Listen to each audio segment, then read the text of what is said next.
Halo semuanya, apa kabar? Pernah nggak sih kalian ngadepin masalah yang ruwet banget, sampai bingung harus mulai dari mana?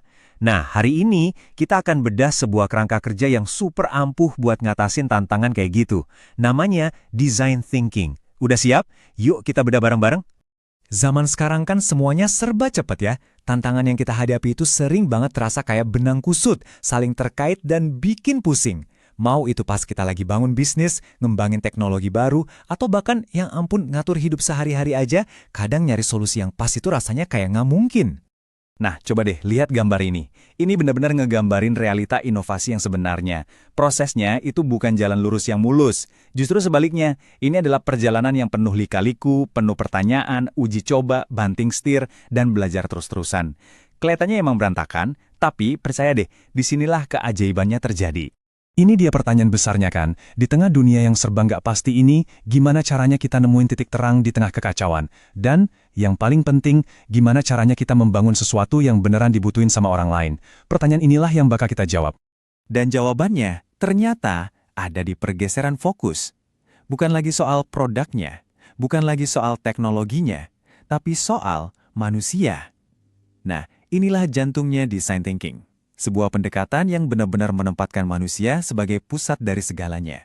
Gampangnya gini deh, design thinking itu bukan cuma soal proses, tapi juga sebuah mindset untuk berinovasi. Tujuannya itu bukan cuma bikin sesuatu yang baru, tapi bikin sesuatu yang benar-benar ngejawab kebutuhan dan keinginan nyata dari orang-orang yang bakal pakai produk kita nanti. Dan slide ini, wah, ini ngejelasin tujuannya dengan sangat pas. Inovasi yang paling keren itu terjadi pas tiga lingkaran ini ketemu. Pertama, desirability. Orang-orang mau nggak sih? Kedua, feasibility. Kita bisa nggak sih bikinnya? Teknologinya ada nggak? Dan ketiga, viability. Masuk akal nggak secara bisnis? Nah, design thinking itu bantu kita nemuin titik temu yang sempurna di tengah-tengahnya. Oke, kita udah ngerti apanya design thinking. Sekarang pertanyaannya, gimana cara kerjanya? Nah, kita bakal bedah pakai model yang paling terkenal, yang dipopulerin sama IDEO, salah satu raksasa di dunia desain. Jadi, prosesnya itu kayak perjalanan lewat 6 fase utama. Empathize, define, ideate, prototype, test, dan implement. Coba perhatiin deh, langkah-langkah ini sebenarnya bisa dikelompokin jadi 3 tahap besar. Memahami, lalu mengeksplorasi, dan terakhir mewujudkan. Keren kan alurnya? Semuanya dimulai dari sini, teman-teman. Empati. Ini bisa dibilang fondasi paling penting. Ini bukan sekedar riset pasar biasa loh ya. Ini soal kita benar-benar nyemplung ke dunia pengguna kita. Ngerasain frustrasi mereka, memahami harapan mereka, dan ngelihat masalah dari sudut pandang mereka. Dan buat ngebangun empati yang dalam itu, kita nggak bisa cuma duduk di kantor dan berasumsi. Nggak bisa. Kita harus turun ke lapangan, ngobrol langsung, wawancara, ngamatin mereka di habitat aslinya. Kita pakai alat bantu kayak Customer Journey Map ini buat metain semua pengalaman mereka, titik senangnya di mana, titik susahnya di mana. Oke, setelah kita dapat harta karun berupa wawasan dari fase empati tadi, sekarang waktunya kita ngerapin semuanya. Fase define ini intinya adalah kita nyatuin semua temuan kita buat ngerumusin satu pernyataan masalah yang jelas dan fokus sama pengguna. Nah, yang penting banget di sini, kita harus nahan diri buat nggak langsung loncat ke solusi. Sabar dulu. Fokus kita adalah mastiin kita mecahin masalah yang benar. Seringnya, kita pakai pertanyaan pemicu kayak, bagaimana kita bisa buat mancing ide? Dan alat kayak diagram tulang ikan ini bantu banget buat ngorek sampai ke akar-akarnya. Nah, kalau masalahnya udah jelas, sekarang saatnya kita bermain.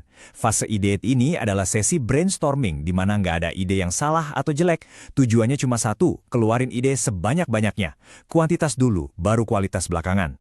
Di sini, kita mikirnya harus sebebas-bebasnya. Kita pakai teknik kayak brainstorming, scamper, dan yang penting kita ngajak orang dari berbagai tim.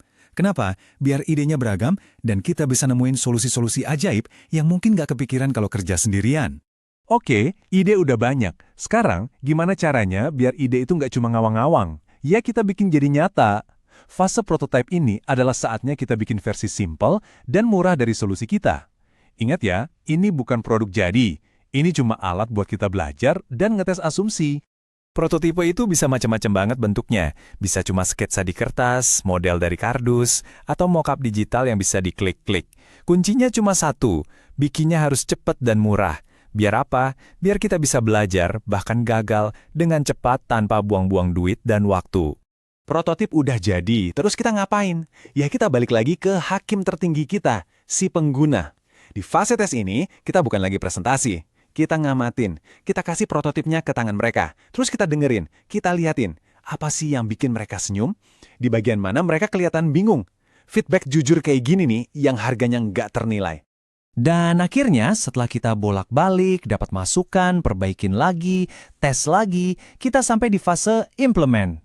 Disinilah solusi kita yang udah diuji abis-abisan siap buat diluncurin ke dunia. Tapi, ini bukan akhir dari cerita loh ya. Justru ini awal babak baru.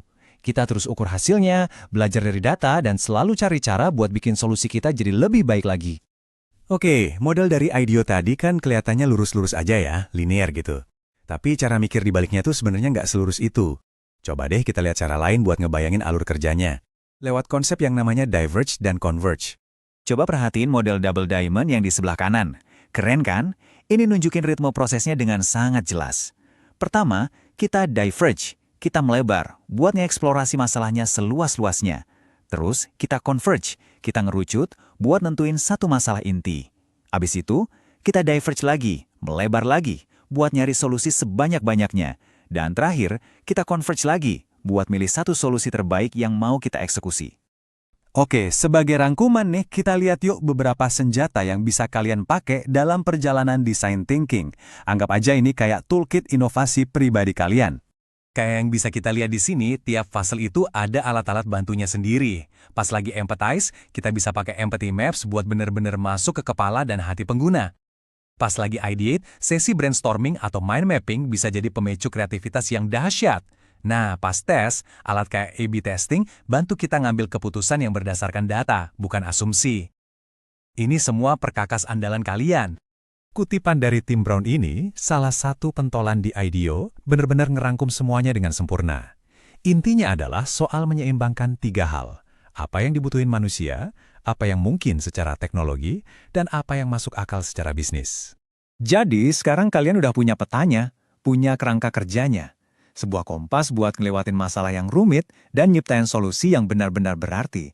Pertanyaannya sekarang bukan lagi gimana caranya, tapi masalah apa yang mau kalian selesaikan pertama kali.